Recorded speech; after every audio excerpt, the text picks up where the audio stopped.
It's story time with Chris. Hi. Hi, lovelies. We are back, my darlings. We are back.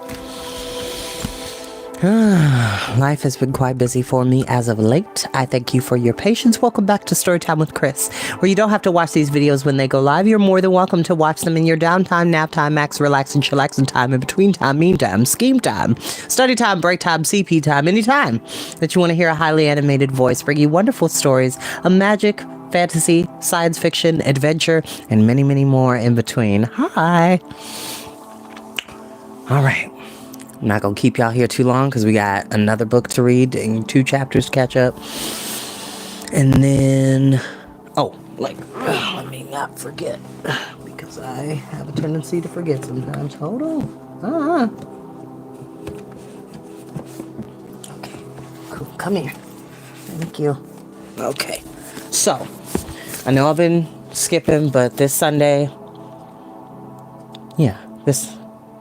this Sunday, because I don't have any other plans other than interesting. So we can do this in the morning. Because I don't have to be to work until 2 on Sunday. So what I will do is get up, read several chapters of The Hobbit, because we've been missing. We literally, last time we were here, we are on chapter 6. So yeah, we need to catch up. So, Sunday, The Hobbit. But today is going to be The Dark is Rising, Book 1, Over Sea and Under Stone. And we have Barney and Jane and Simon, who have discovered an alcove in the boys' bedroom. There's like a ladder to an attic, I would imagine. And they're going to do some exploring. And probably find something mysterious and magical. Excuse me. And no, I don't own the music that you're listening to in the background, which is brought to you by Mr. Ambiance. Please go show them some love. Like, share, subscribe. If you have not already done so, like, share, subscribe to Storytime with Chris. Hit that bell notification so you do not miss a vid, okay? And without further ado, let's go ahead and get started. Do not do that, kids. It's bad for your vocal cords. It's called vocal fry. It is not good for you. All right, without further ado, let's go ahead and get started.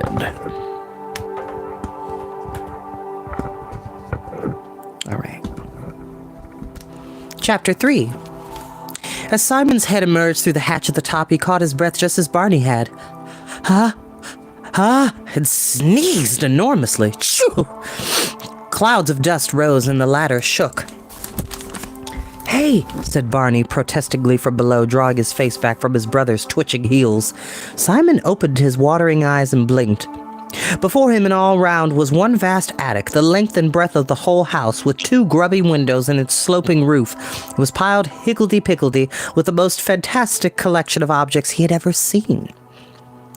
Boxes, chests, and trunks lay everywhere, with mounds of dirty gray canvas and rough-coiled ropes between them, stacks of newspapers and magazines, yellow-brown with age, a brass bedstead, and a grandfather clock without a face. As he stared, he saw smaller things, a broken fishing rod, a straw hat perched on the corner of an oil painting, darkened by age into one great black blur, an empty mousetrap, a ship in a bottle, a glass-fronted case full of chunks of rock, a pair of old thigh-high boots flopped over sideways as if they were tired, a cluster of battered pewter mugs. "Gosh," said Simon. Muffled noises of protest came from below, and he hauled himself out through the opening and rolled sideways out of their way on the floor. Barney and Jane came through after him. "Simon," said Jane, gazing at him in horror, "you're filthy." "Well, isn't that just like a girl? All this round you and you only see a bit of dust. It'll brush off." He patted ineffectually at his piebald shirt. "But isn't it marvelous? Look!" Barney, cooing with delight, was picking his way across the littered floor. "There's an old ship's wheel, and a rocking chair, and a saddle. I wonder if the captain ever had a horse." Jane had been trying to look insulted, but failed. "This is something like exploring. We might find anything up here." That works. Thank you.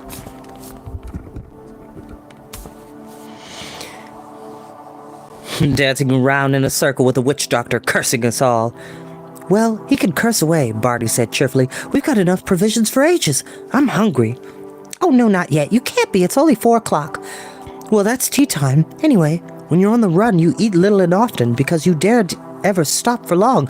If we were Eskimos, we'd be chewing an old shoelace. My book says, Never mind your book, Simon said. He fished inside the rucksack. Here, have an apple and keep quiet. I want to look at everything properly before we have our picnic, and if I can wait, so can you. I don't see why, Barty said, but he bit into his apple cheerfully and wandered across the floor, disappearing between the high brass skeleton of the old bed and an empty cupboard. For half an hour they poked about in a happy, dusty dream. Through the junk and broken furniture and ornaments, it was like reading the story of someone's life, and Jane thought as she gazed at the tiny matchstick mass of the ship sailing motionless forever in the green glass bottle. All these things had been used once, had been part of everyday life in the house below. Someone had slept on the bed, anxiously watched the minutes on the clock, pounced joyfully on each magazine as it arrived, but all those people were long dead. Or gone anyway. And now the oddments of their lives were piled up here forgotten. She found herself feeling rather sad. I'm ravenous, Barney said plaintively. I'm thirsty. It's all that dust. Come on, let's unload Mrs. Polk's tea. This attic's rather a swizz, Simon said, squatting on a crackling edge of canvas and undoing the rucksack. All the really interesting boxes are locked. Look at that one, for instance.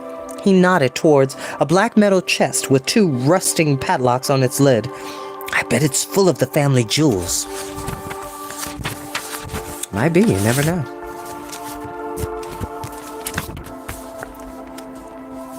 Well, Jane said regretfully, we aren't supposed to touch anything locked, are we? There's a lot not locked, Simon said, handing her the bottle of lemonade. Here, you'll have to swing from the bottle. We forgot to bring any cups. Don't worry, we won't pitch anything, though I shouldn't think anyone's been up here for years. Food, Barney said. The scones are in that bag there. Help yourself. 4 each. I've counted. Barney reached out an extremely dirty hand.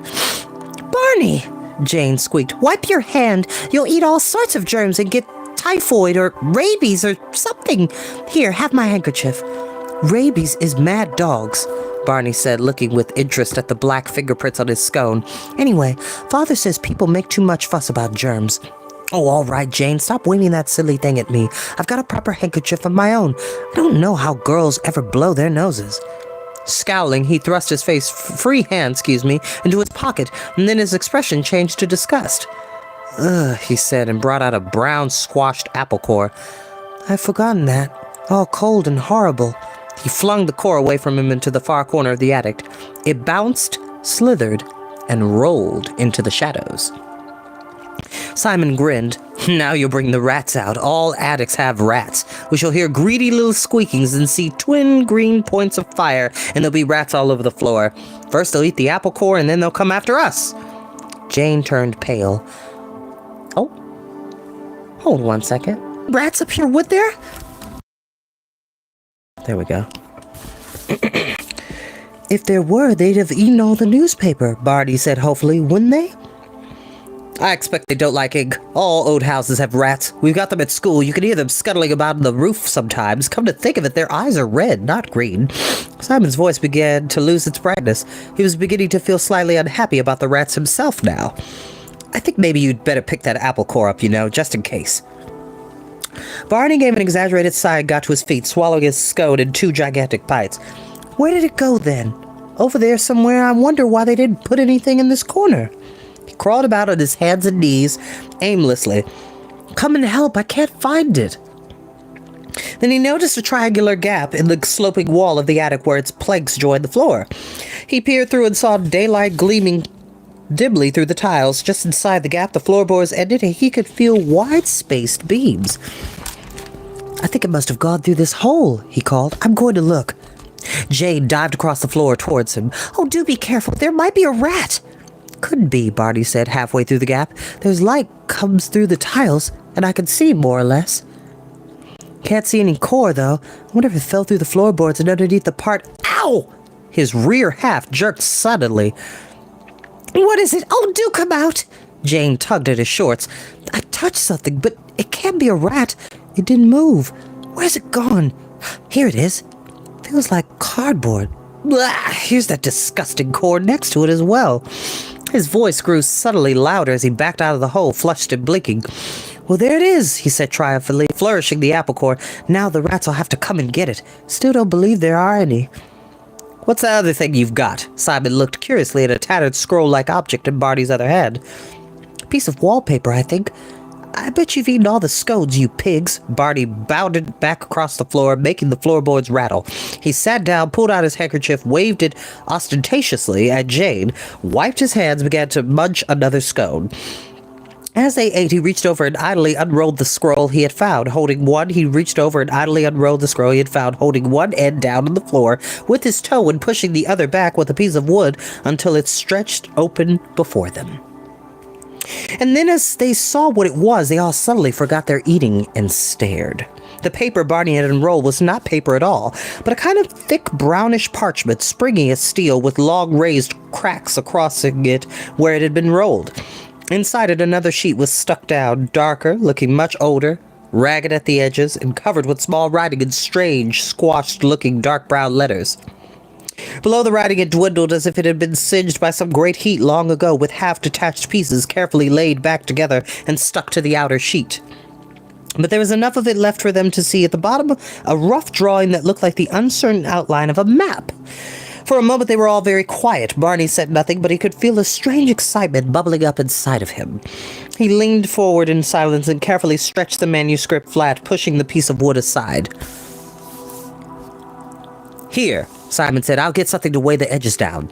They put an old paperweight, a pewter mug, and 2 carefully dusted chunks of wood on the corners and sat back on their heels to look. It's terribly old, Jane said. Centuries, thousands of years. Like those papers in glass cases in museums with little curtains to keep the light out? Where did it come from? How did it get up here? Somebody must have hidden it. But it's older than the house. I mean, look at it. It must have been. Some of the writing's nearly faded away. It wasn't hidden, Barney said with absolute conviction, though he had no clear idea why. Someone just threw it down there where I found it. Simon whooped suddenly, making them jump. This is terrific! Do you realize we've got a real live treasure map? It can lead us to anything, anywhere, secret passages, real hidden caves. The treasure of Thrisic. He rolled the words lovingly around his tongue. There isn't much map. It's all writing. Well then, that's instructions. Look in ye little room on ye second floor, I expect it says. Ye second floor board on ye left. When this was written, there weren't such things as floorboards. Oh, come off it, it's not that old. I bet it is, Barney said quietly. Anyway, you look at this writing. You can't read it. It's all in some funny language. Of course you could read it if you look properly, Simon said impatiently. In his mind, he was already halfway through a sliding panel, throwing back the lid of a chest to reveal hoards of untold wealth. He could almost hear the chink of doubloons. Doubloons is It's a old colloquial slang term to refer to money, a type of currency. Excuse me. Let's have a look. He leaned forward, the floorboards hard and rough under his knees, and peered at the manuscript. There was a long pause. Oh, he said at last, reluctantly. Barney said nothing, but looked at him very expressively indeed. Well, all right, said Simon. There's no need to look so cocky. It isn't in English, but that doesn't mean we shan't be able to find what it says. Which is true. Why isn't it in English? How on earth should I know? I mean, Barney said patiently, that we're in England, so what other language could it possibly be in? Latin, Jane said unexpectedly. She'd been looking quietly at the manuscript over Simon's shoulder. Latin? Yes, all old manuscripts are written in Latin. The monks used to write them down with a goose feather for a pen and put flowers and birds and things all squiggling around the capital letters. There isn't anything squiggling here. It looks as if it's been written in rather a hurry. I can't even see any capital letters at all. But why Latin? Demanded Barney. I don't know. The monks just always used it, that's all. It was one of their things. I suppose it's a religious-sounding kind of language. Well, Simon does Latin. Yes, Simon, come on. Translate it. Jade said maliciously. At school, she had not yet begun Latin, but he had been learning it for 2 years and was rather superior about the fact. I don't think it's Latin at all, Simon said rebelliously. He peered at the manuscript again. This writing's so odd. The letters all look the same, like a lot of little straight lines all in a row. The Latin here isn't very good either. You're just making excuses. No, I'm not. It's jolly difficult. Well, if you can't even recognize Latin when you see it, you can't be as nearly as good as you make out. Have another look, said Barney hopefully. I think it's in 2 parts, Simon said slowly. One little paragraph on top and then a lot more altogether after a gap. The second, but a bit I can't make out at all. But the first paragraph does come as if it might be in Latin. The first word looks like cum, then that means with. But I can't see what comes after it. Then later on, there's post multus annos. That's after many years. But the writing's also small and squashy. I can't. Wait a minute. There's some names in the last line. It says... Marco Arturuque. Like Marco Polo, Jade said doubtfully. What a funny name. Not one name, it's 2. Q means, and only that put in on the end instead of an in the middle. An O in the end is the ablative of us. So this means by with or from Marcus and Arturus. By with or from? What a... Barney, what's the matter? Barney, red in the face and spluttering, had suddenly thumped his fist on the floor, caught his breath trying to say something, and collapsed into a thunderous fit of coughing. I patted him on the back and gave him a drink of lemonade. Marcus and Arturus, he said hoarsely, gulping his breath back. Don't you see? It's Mark and Arthur. It's my King Arthur and his knights. Mark was one of them, and he was king of Cornwall. It must be about them. Gosh, I think he's right, Simon said. It must be that. I bet old King Mark left some treasure behind somewhere, and that's why there's a map. Suppose we find it. We'd be rich. We'd be famous. We shall have to tell Mother and Father, Jade said. The 2 boys stopped thumping each other ecstatically and looked at her. Whatever for? Excuse me. Excuse me again. Well, James said lamely, taken aback, I suppose we ought to. That's all. Barney sat back on his heels again, frowning, and rifled his fingers through his hair, which by now looked several shades darker than it had been when they came up to the attic. I wonder what they'd say. I know what they'd say, Simon said promptly. They say it was all our imagination, and anyway, they'd tell us to put the manuscript back where we found it because it isn't ours. Well, Jane said, it isn't, is it? It's treasure trove, finders keepers. But we found it in someone else's house. It belongs to the captain. You know what Mother said about not touching anything? She said anything that was put away. This wasn't put away, it was just chucked down in a corner. I found it, Barney said. It was all forgotten and dusty. I bet you anything the captain hadn't a clue it was there. Oh, honestly, Jane, Simon said, you can't find a treasure map and just say, oh, how nice, and put it back again. And that's what they'd make us do. Oh, well, Jane said doubtfully. I suppose you're right. We can always put it back afterwards. Barney had turned to the manuscript again. Hey, he said, look at this top part. The old manuscript that's stuck down on the parchment. What's it made of? I thought it was parchment, like the outside bit. But when you look properly, it isn't, and it's not paper either. It's some funny thick stuff, and it's hard like wood. He touched an edge on the strange brown surface gingerly with one finger. Be careful, Jade said nervously. It might crumble away into dust. Before our eyes or something. I suppose you'd still want to go showing everyone even then, Simon said acidly. Look what we found. Does it matter if we touch it and show them a little heap of dust in a matchbox? Jane said nothing. Oh, never mind, Simon said, relenting. She meant well, after all. Hey, it's getting awfully dark up here. Do you think we ought to go down? They'll be looking for us soon. Mother will have stopped painting. It is getting late. Jane looked around the attic and shivered suddenly. The big echoing room was growing dark, and there was a dismal sound now to the rain faintly tapping on the glass. Back in the bedrooms, the boys' wardrobe pushed in again to hide the small secret door. They washed and changed hurriedly as the curt clang of the ship's bell clanging them to supper echoed up the stairs. Simon changed his dusty shirt, rolled the clean one into a crumpled ball before he put it on, and hoping no one would notice it was fresh. There was not very much they could do about Barney's hair, now khaki. It's like when Mother says about that rug in the living room at home, Jane said in despair, tried to brush out the dust while her brother wriggled in protest. It shows every mark. Perhaps we ought to wash it, Simon peered at Barney critically. No, Barney said.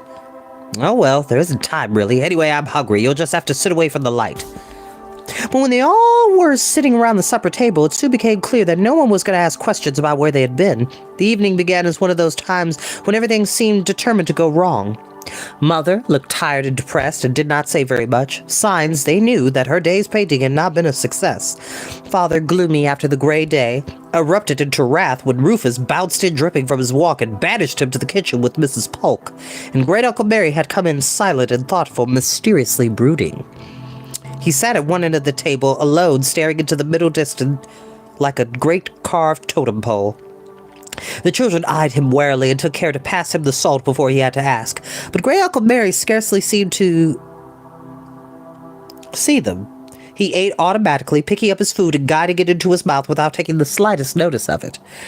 Barney wondered for a wistful moment what would happen if he were to slip a crook table mat onto his great-uncle's plate. Mrs. Polk came in with an enormous apple tart and a dish of mounded yellow cream and clattered the dirty plates into a pile.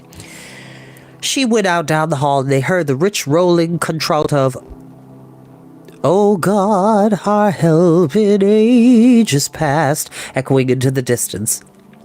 Father sighed. "There are times," he said irritably, "when I could dispense with devotions at every meal." "The Cornish," boomed Great Uncle Mary from the shadows, "are a devout and evangelical people." "I dare say," said Father. He passed Simon the cream. Simon helped himself to a large spoonful, and a yellow blob dropped from the spoon to the tablecloth. "Oh, Simon," Mother said, "do look what you're doing." "I couldn't help it. It just fell." "That comes of trying to take too much at once," Father said. "Well, you like it too." "Possibly, but I don't try to transport a quart in a pent pot."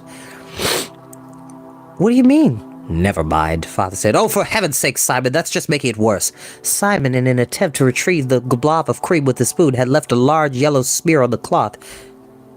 "Sorry." "I should think so." "Did you go fishing today, Father?" Jane said hopefully from across the table, feeling that it was time to change the subject. "No," said Father. "Don't be stupid," Simon said ungratefully, still smarting. "It was raining." "Well, Father does go fishing in the rain sometimes." "No, he doesn't." "Yes, he does." "If I may be allowed to explain my own actions," Father said with heavy sarcasm, "occasionally I would have been known to go fishing in the rain. Today I did not. Is that comprehensible?" "Have some apple tart, dear," said Mother, handing him a plate. Father said, glancing at her sideways, and he lapsed into silence. After a moment he said hopefully, "Maybe it might be an idea if we all went for a walk after supper. It seems to be clearing up." Everyone looked out of the window, and the temperature of the room rose several degrees. Over the sea, the clouds had broken, leaving a deepening blue sky, and the opposite headland glowed suddenly a brighter green as the sinking sun shone for the first time that day. Then they heard the doorbell ring. "Bother," Mother said wearily. "Whoever could that be?" Mrs. Polk's footsteps rang briskly past the door, and then back again. She put her head in. "'Tis some people for you, Dr. Drew." "Stand by to repel boarders," Father said. He went out into the hall. In a few moments he was back, talking to someone over his shoulder as he came through the door. "Very kind of you indeed. We hadn't really thought what we were going to do tomorrow. They're an independent lot, you know. Well, here we are." He beamed heartily round with what the family called his public face. "My wife, Simon, Jane, and Barney. This is Mr. and Miss, Withers. From that yacht you admired so much, Simon. We met in the harbor this morning." And a man and a girl stood behind him in the doorway. Both were dark-haired and beaming smiles, bright and sun-tanned faces. They looked like beings suddenly materialized from another very tidy planet. The man stepped forward and, holding out his hand, "How do you do, Mrs. Drew?" They sat staring blankly at him as he advanced towards Mother. He wore dazzling white flannel trousers and a blazer with a dark blue scarf tucked in the neck of his white shirt, and they had not expected to see anything like him in Thoruissic at all. Then they jumped up hastily as Mother stood to shake hands, and Simon knocked over his chair. Into the confusion, Mrs. Polk appeared with a large teapot and a tray of cups and saucers. "2 extra cups," she said, smiling blandly, and departed again. Do sit down, the girl said. We only popped in for a moment. We didn't want to interrupt. She bent to help Simon pick up his chair. Her black curls bobbed forward over her forehead. She was a very pretty girl, Jane thought, watching her. Much older than any of them, of course. She wore a bright green shirt and black trousers, and her eyes seemed to twinkle with a kind of hidden private laughter. Jane suddenly felt extremely young. Mr. Withers, showing a lot of very white teeth, was talking to Mother. Mrs. Drew, do please forgive this intrusion. We had no intention of breaking into your supper. Not at all, said Mother, looking faintly bemused. Won't you have a cup of tea? Thank you. No. You're most kind. But we have a meal waiting on the boat. We simply came to issue an invitation. My sister and I are in Thruisic for some days. With the yacht to ourselves on our way round the coast, we wondered whether you and the children would care to spend a day out at sea. We have...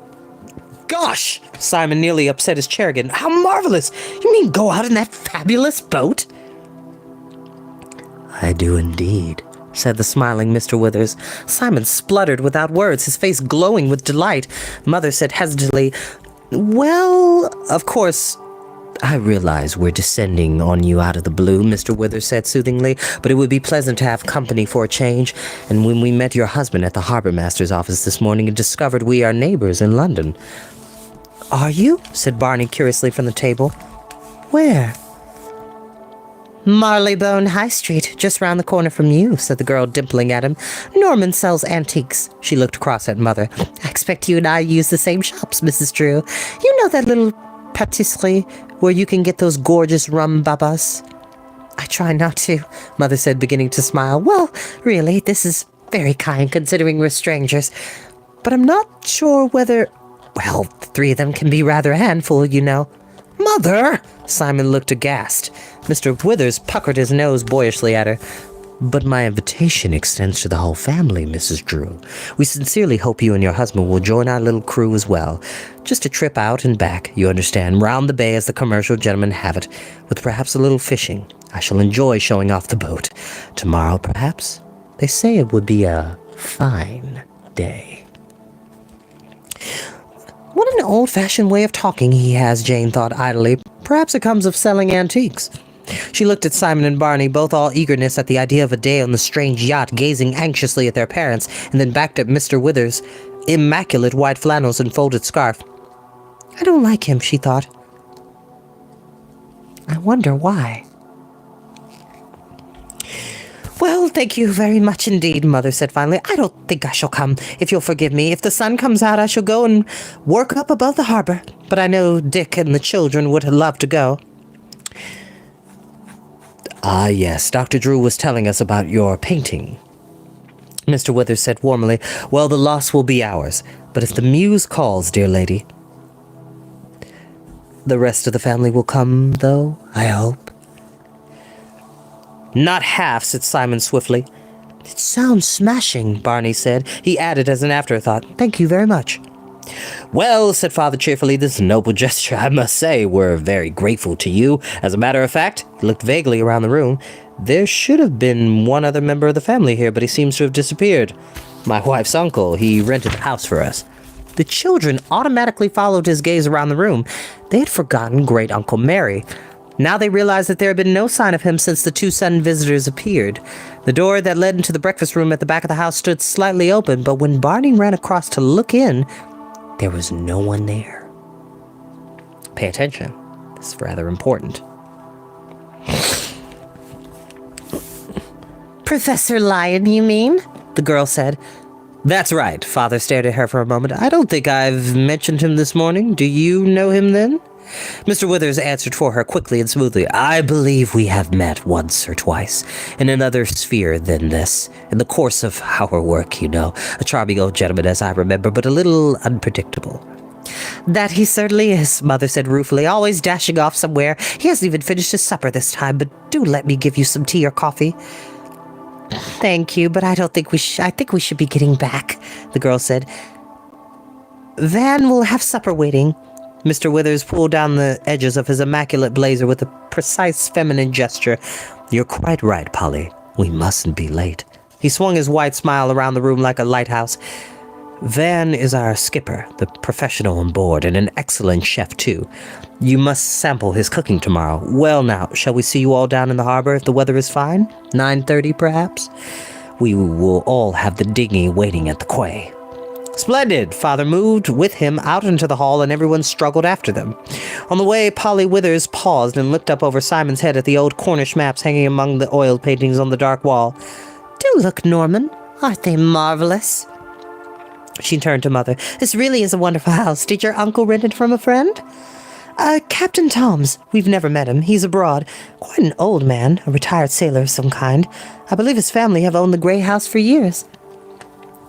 A fascinating place. Mr. Withers was looking about him with a professional eye.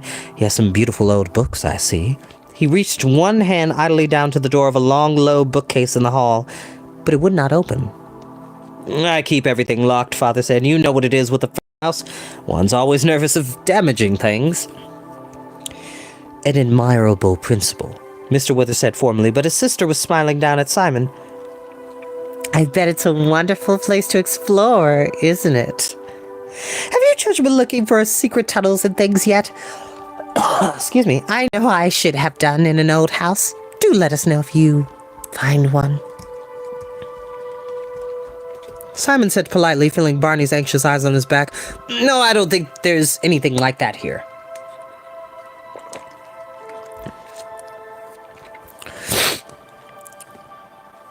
Well, till tomorrow then, Mr. Withers said from the doorstep, and they were gone. Isn't it terrific? Barney said eagerly when the door closed. A whole day on that yacht! Do you think they'll let us help sail her? Mind you keep out of their way until you're asked, said Father. We don't want any casualties. Well, you could be ship's doctor. I'm on holiday, remember? Why didn't you tell us you'd met them? Demanded Simon.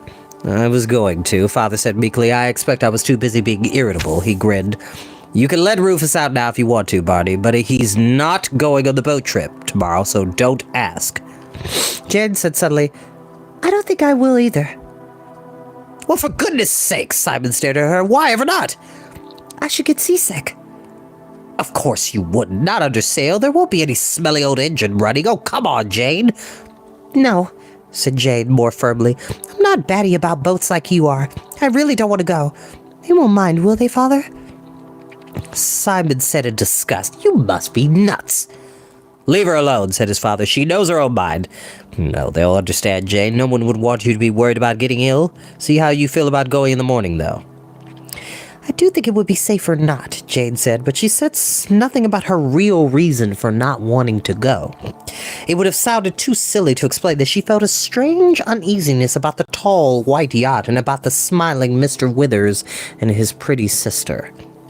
The more she thought about it, the sillier it seemed, so that in the end she convinced herself, as well as everybody else, that her reason for avoiding the trip was nothing but fear of seasickness. But again, nobody knew where Great-Uncle Mary had gone. I'm going to continue to the next chapter, and I'm going to use the restroom briefly. I'll be right back.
Alrighty.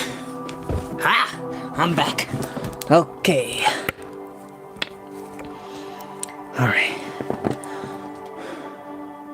I want to tell y'all something, but I think I'm gonna just wait until we get into the... Because it's gonna come up. There is magic in the story, but it's not typical in its construction and its inception of how magic works in the world of this book.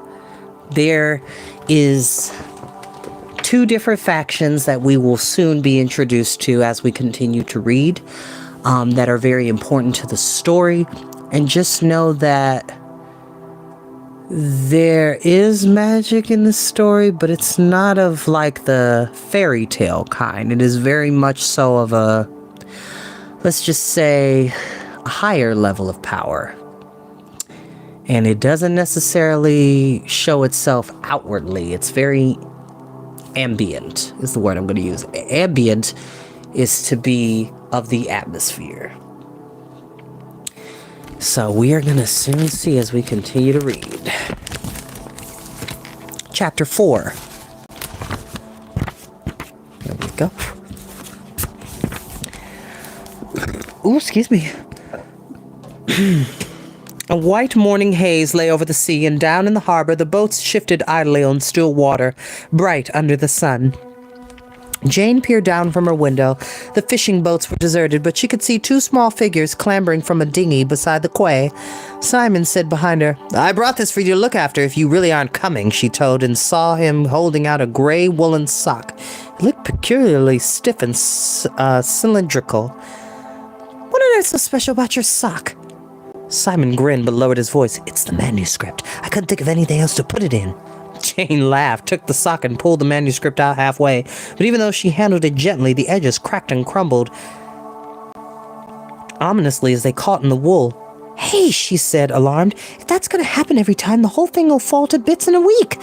It was all right up in the attic, lying there for years without anyone touching it. But if we're going to carry it around..." Simon looked anxiously at the curled parchment, its battered edges dark with age, and saw cracks that had not been there before. He said, troubled, "But we'll have to handle it so much that we're going to find out what it means. Wait a minute, though. That room!" Leaving Jane baffled, he seized the manuscript and ran downstairs to the small dark door of the first floor landing, which led to the passage they had discovered on the way to the attic. It was still unlocked.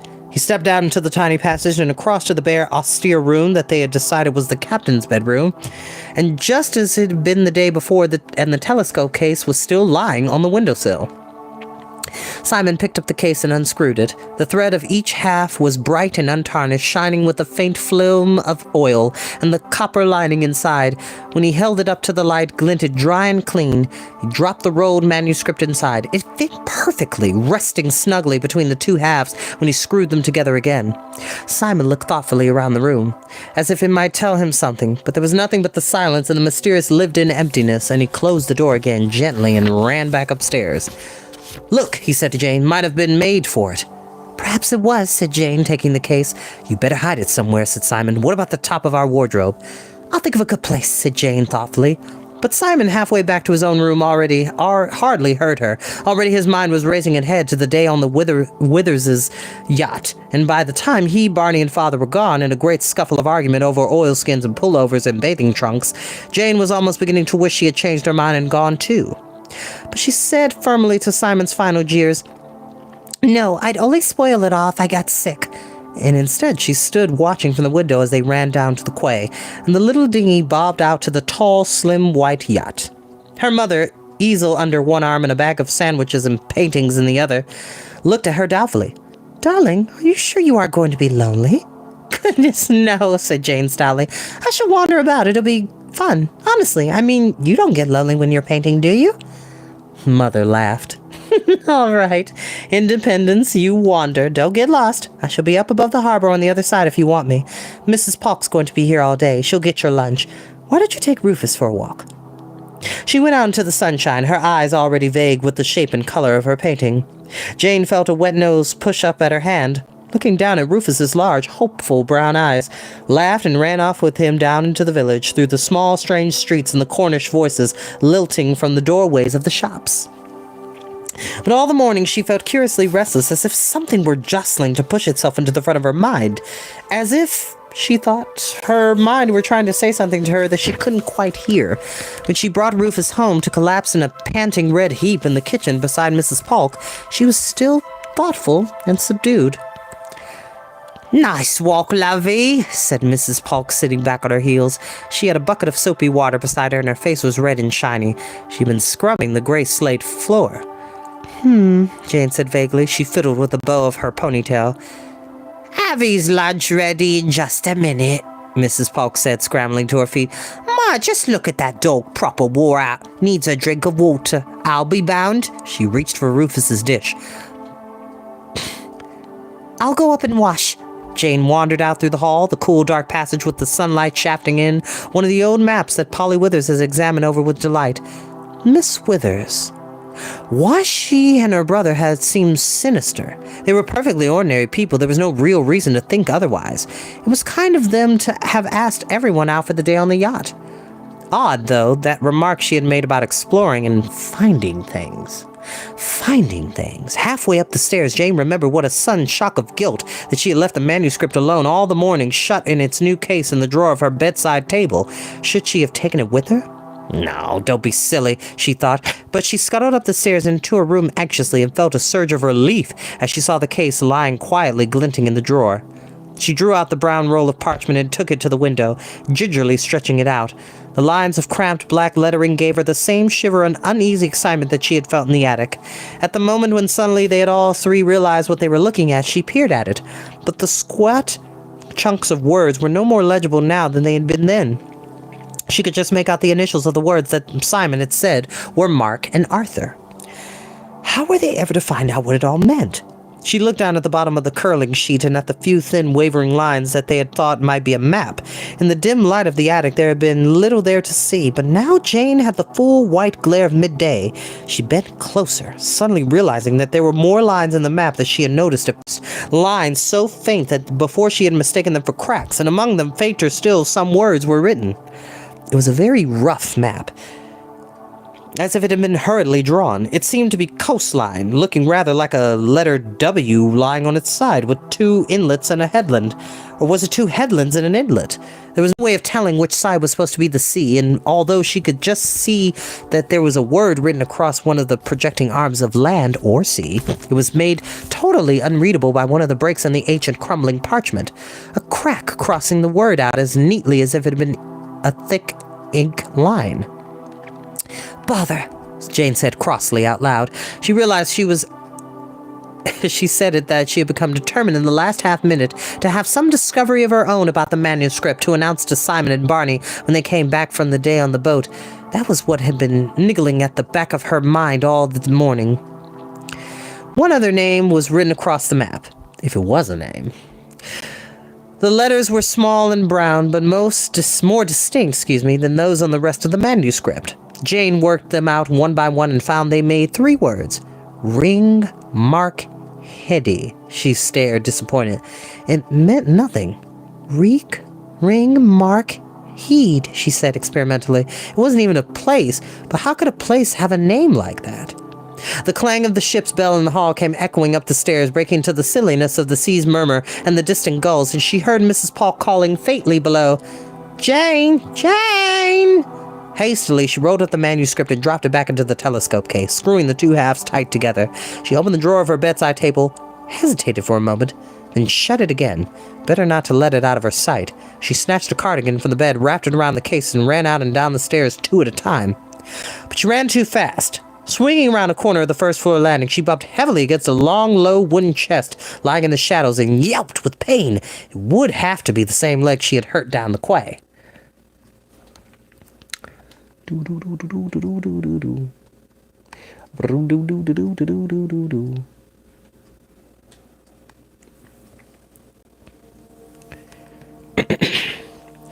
But as she bent to rub her knee, something drew her attention. The chest she had knocked against was the one they had noticed the day before, with the lid locked.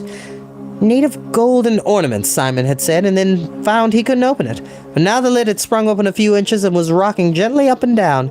It must have been stuck, not locked. Her collision had jerked it open. Curiously, Jane lifted it full open.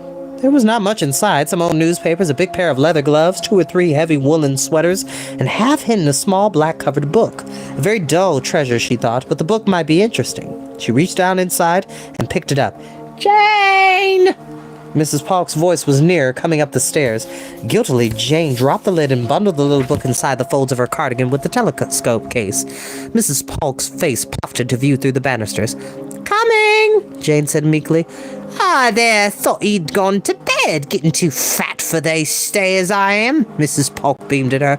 "Lunch is on the table. I would taken me out pastry out of the oven, or I'd not have kept in so long." She waddled back to the kitchen, a mounded plateful of ham and salad waiting for Jane in the dining room, with a small bright island in the glossy sea of polished mahogany table. Beside it was a dish of gooseberry tart and a small jug of cream. Jane sat down and ate everything absently, leafing with one hand through the little book she had found in the chest. It was a guidebook to the village written by the local vicar. "A short guide to Thruisic," said the title page in a flowing curly type, compiled by the Reverend E.J. Howells Miller, vicar of the parish church of St. John, Thruisic. Not exciting, thought Jane, her interest dying. She flipped through the narrow pages full of details of rambles through the countryside around. The words from the manuscript were still swimming before her mind. If only she could have said something to tell Simon and Barney about the map. It was then that the guidebook fell open at its center page under her fingers. Jane glanced down idly and then paused. The page showed a detailed map of Thruisic village, with every street straight and winding patterned behind the harbor. They lay snug between its 2 headlands. The churches, the village hall, were all separately marked. She saw with a quick thrill of pride that the gray house was marked by name, on the road that led up to the tip of Kamar Head and then faded into nothing. But what caught her attention was the name written neatly across the headland. It read, King Mark's Head. "King Mark's Head," said Jane slowly aloud. She reached down to the bundled cardigan lying beside her chair, drew out the telescope case, and unrolled the manuscript on the table. The words stared up at her, cramped and enigmatic. "King Mark's Head." And as she looked, she saw that the first letter of the first word, blurred with age, might very well be not an R, but a K. She gulped with excitement and took a deep breath. King Mark's Head, the same name on both maps.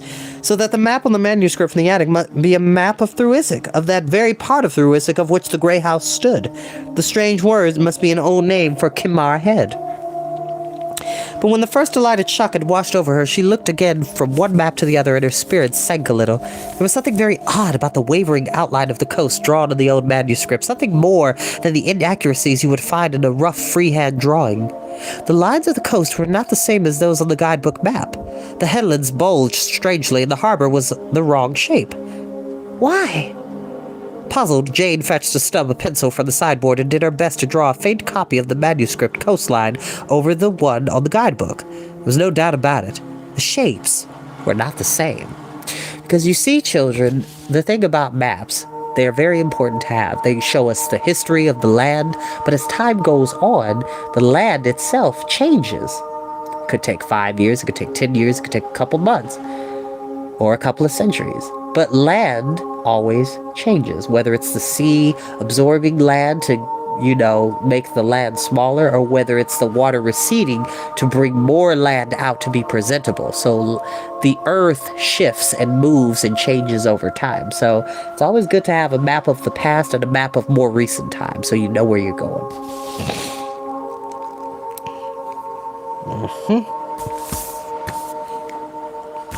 Perhaps the manuscript didn't show Thruisic at all.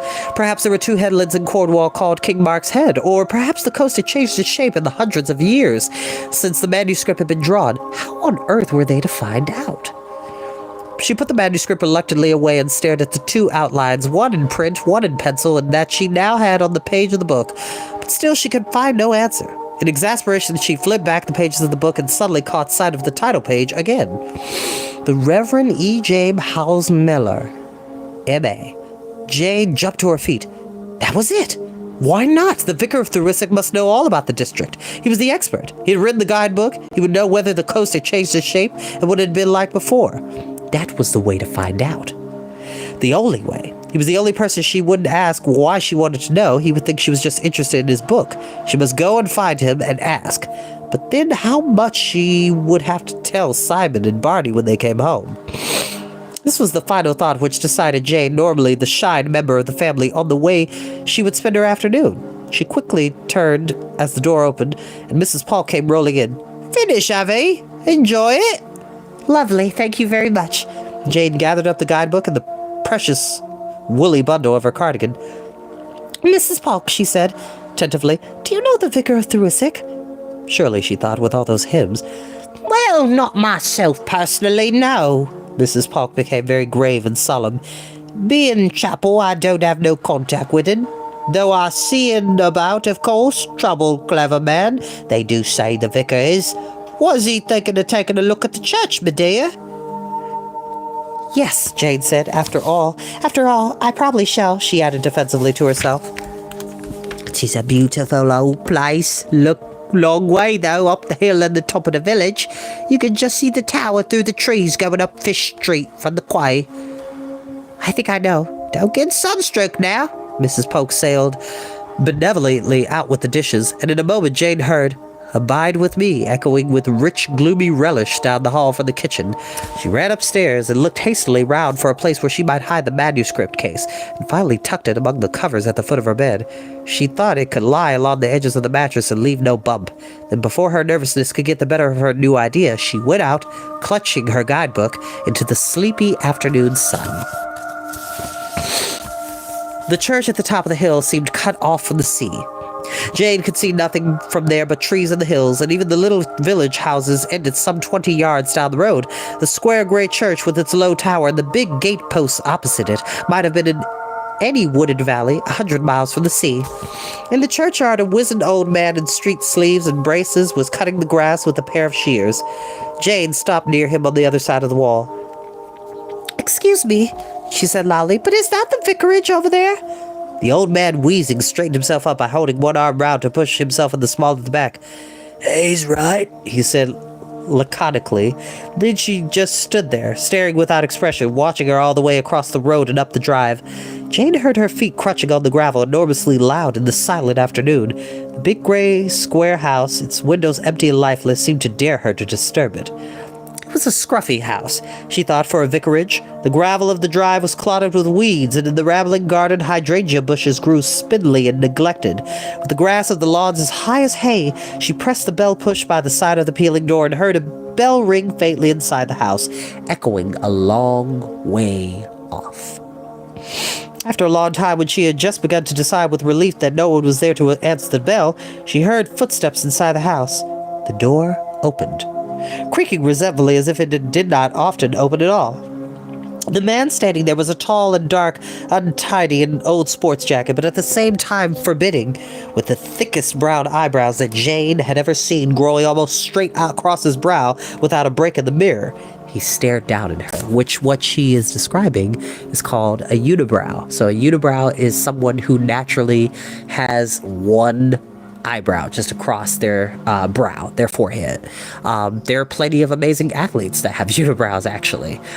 There are plenty of actors and writers who also have unibrows. It's a very natural thing. Some people, get this part cut in between to give two separate eyebrows. Others just keep it.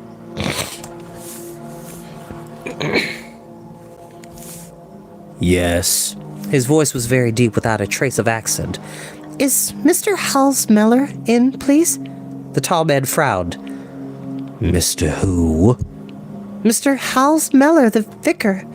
His face cleared a little, though still the intent black-browed stare did not relax. "I see. Mr. Halsmeller. I'm afraid he's no longer vicar here. He died a number of years ago." "Oh," said Jane, and stepped back off the doorstep, not at all sorry at the chance to go away. "Oh, well, in that case..." "Perhaps I can be of some help," he said in the deep, mournful voice. "My name is Hastings. I have replaced Mr. Halsmeller here." Oh, Jane said again. She was beginning to find the lone Mr. Hastings at his strange, neglected house and garden rather unnerving. Oh, no, I don't want to be a nuisance. It was only something about a book he wrote. A guidebook to the village. A flicker of interest seemed to awaken the vicar's dark face. A guidebook to Thruisic? There was some talk that he had written one, but I have never been able to trace a copy. What was it that you wanted to ask? I'm afraid that you are looking for the book. I can be of no help. Oh, no, Jane said, not without pride. I've got one. She held her little guidebook up to show him. It was just something inside it about the village, and I wonder if he'd gone wrong. The vicar stared down at the book, opened his mouth to say something, and then seemed to change his mind. He held the door open wider and opened his mouth into an uneasy smile. Well, do come in for a few moments, young lady, and we'll see what we can do. I know a little about Thruisic myself after my years here. And thank you very much, Jane said nervously. She stepped inside the door, hitching up the ribbon on her ponytail as she followed him down the passage and hoped she looked reasonably tidy. Not that she would have been out of place if she had been in rags. She thought, looking around her, that the vicarage was one of the most unloved-looking and shabbiest houses she had ever seen. It was big and rambling, with more sense of space than the Grey House, but the paint was peeling, the walls grubby, and the floors all bare with one or two faded rugs. She began to feel rather sorry for the vicar as he strode stiffly along ahead of her. He led her into a room which was obviously his study, with a big desk strewn with papers, two battered cane chairs with faded cushions, and shelves of books all round the walls. Tall French windows stood wide open to show the stretch of long grass that Jane had glimpsed from the front drive. Now, he said, sitting down behind his desk and clearing a space impatiently in the litter of papers on its top. Sit yourself down and tell me what you were going to ask Mr. Howes Meller. You found a copy of his book, have you? He stared again at the book in Jane's hand. It seemed to fascinate him. Yes, Jane said. Would you like to have a look at it? She held the book out to him. The vicar took it slowly, closing his long fingers around the narrow cover as if it were something infinitely precious. He did not open it, but pulled it down on the desk before him and looked at it so hard that he seemed not to be seeing it, but thinking about something else. Then he turned his grave, heavy-browed face towards Jane again. You are on holiday here? Yes, my name's Jane Drew. I'm staying with my family in the Grey House. Are you indeed? That is not a house I am very familiar with. Mr. Hastings smiled rather grimly. Captain Toms has no time for me. I am afraid a strange, solitary man. We've never met him, Jane said. He's gone abroad. And this book of yours? His fingers caressed its covers almost unconsciously. Is it interesting? Oh, tremendously. I love all the stories about Thruisic when there were smugglers and things. For a moment, Jane wondered doubtfully whether to mention the map after all, but her curiosity overcame any doubts. She stood up and crossed to stand beside him, leafing through the book to the page with the map of South Cornwall. This was the bit that puzzled me, the shape of the coastline. I wanted to ask if it had ever been different once. Standing behind the vicar, she could not see his face, but his shoulders seemed to stiffen as he looked at the map, and the fingers of his hand lying on the desk curled gently underneath into the palm. A curious question, he said. I just wondered. I see there is another line penciled over the coastline of the map here. Is that yours? Yes. From your imagination? The deep voice was very quiet. More or less. Well, that is, I saw something like it somewhere. In a book or something. Jane floundered, trying to avoid mentioning their manuscript from the attic without actually telling untruths. If you know about the Thruisic, Mr. Hastings, do you know if the coast has always been the same shape? I should have thought so. A granite coast takes a very long time to change. He was staring at the penciled line. You say you saw this outline in a book? Oh, a book or another map or something, Jane said vaguely. In the Grey House? We don't touch the captain's books, Jane said automatically, forgetting that the guidebook must be one of them. But you have looked around them, no doubt? The vicar rose to his feet, towering above her, and reached out a long arm to take a book covered with shiny scuffed leather. The pages crackled and gave off a smell of musty age when she opened it. It was called Tales of Leonesse, and a lot of the S's were printed like F's. Have you seen any book there like that? His voice was persistent. He stood between Jane and the light, looking up at him. She could see nothing but a faint glint of light reflected from his eyes in the shadowed face. This effect was for a moment exceedingly sinister, and Jane felt creeping over her the small, cold uneasiness that was becoming familiar about the holiday, a sense of something mysterious that everyone else knew about, but that was hidden from her brothers and her. No, I don't think so. Are you sure? A title like that, perhaps? You might have seen a map in such a book. No, really, we just haven't looked. Might you not have seen a volume on a shelf similar to this? I honestly don't know, Jane said, shrinking back into her chair at the urgency that had come into his voice. Why don't you ask the captain? Mr. Hastings took the book back from her and tucked it back into its place on the shelf. The grave, near frown was back on his face. He is not a communicative man, he said shortly.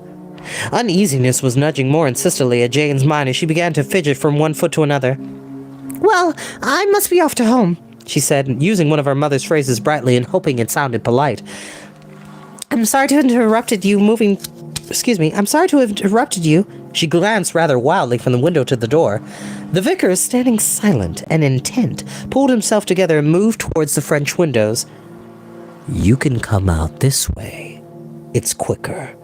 The front door is seldom used. He held out his hand to Jane. I am pleased to have met you, Miss Drew. I'm sorry to not have been more helpful, but I think it unlikely that our coast here has ever had any characteristics that are not shown on Mr. Howells Mellor's map. He was, I understand, a cartographer of some repute, which a cartographer is somebody that is really good at making maps, which if you've been watching a series of unfortunate events, the previous book, The Slippery Slope, Quigley Quagmire was a cartographer. So yeah. I'm glad you came to see me. He inclined his head gravely as he shook Jane's hand with a strange, archaic gesture that reminded her suddenly of Mr. Withers when he left the Grey House. But this, she thought, seemed more genuine, as if he were something which Mr. Withers had been trying to imitate. Goodbye, she said quickly, and ran off through the long feathery grass towards the drive of the silent, shabby house and the road that led back home. And that is where we will end for tonight.